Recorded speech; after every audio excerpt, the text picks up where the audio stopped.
Hey, hey, how you doing, Vlad? Welcome to the show. Hey, why the hell are you so jittery?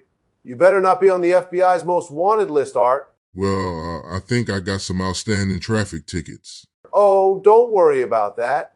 I only deal with federal stuff. Okay, cool. So I reached out to you to do this interview because I saw where you said you were ready to spill the beans on how Tupac and Biggie really got taken out. I have to ask, why not do this on your own channel? Well, first of all, I'm outing my bureau with this Pac and Biggie stuff because I was overlooked for a higher position in Washington. I'm sort of throwing a hissy fit. And secondly, I couldn't drop this on my channel because it would have been a conflict of interest that could get me fired, and I don't want that. I actually love my job at the FBI and plan on doing the whole 20 years so I can get that pension. Okay, cool. So I guess we can get into the Pac and Biggie stuff. You told me that the reason both cases went unsolved is because they were authorized hits done by the FBI. So, yeah, basically we did with Tupac and Biggie what we did almost 30 years before that with the assassination of Black Panther leader Fred Hampton in Chicago. The operation we called COINTELPRO, the counterintelligence program, spearheaded all of this stuff.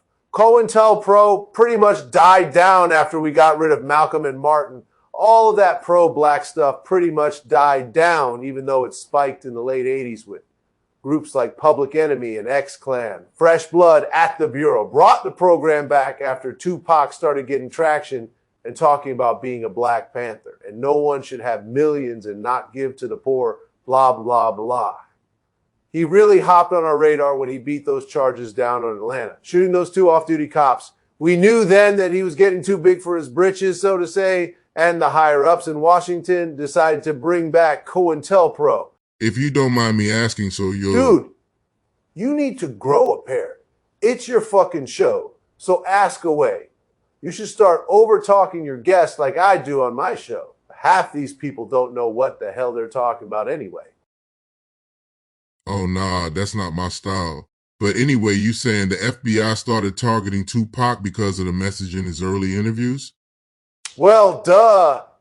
We couldn't have another Malcolm Farrakhan motherfucker running around stirring up you people. We worked too hard getting rid of black leaders in the past to let any more sprout up.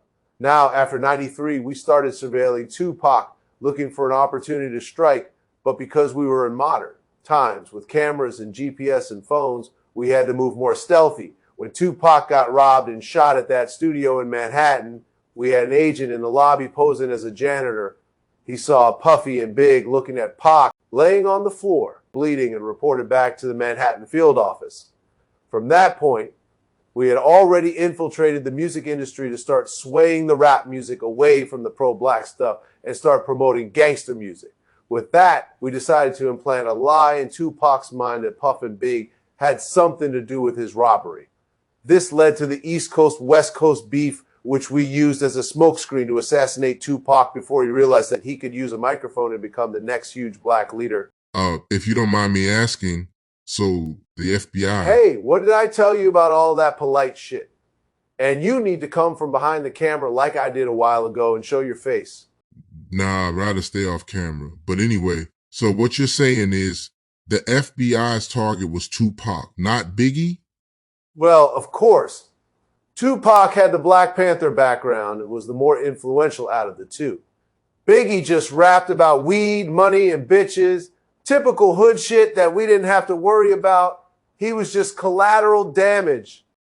Wow, that's messed up. So Biggie would have still been alive if he had have never been at Quad Studios at night. So why haven't their cases been solved yet?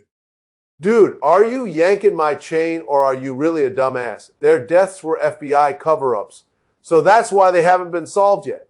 Haven't you been listening to everything I've been telling you? Notice that both assassinations were in the form of drive-by shootings. They were designed that way by one of our agents who specialized in sniper shooting back then, Mark Hanover.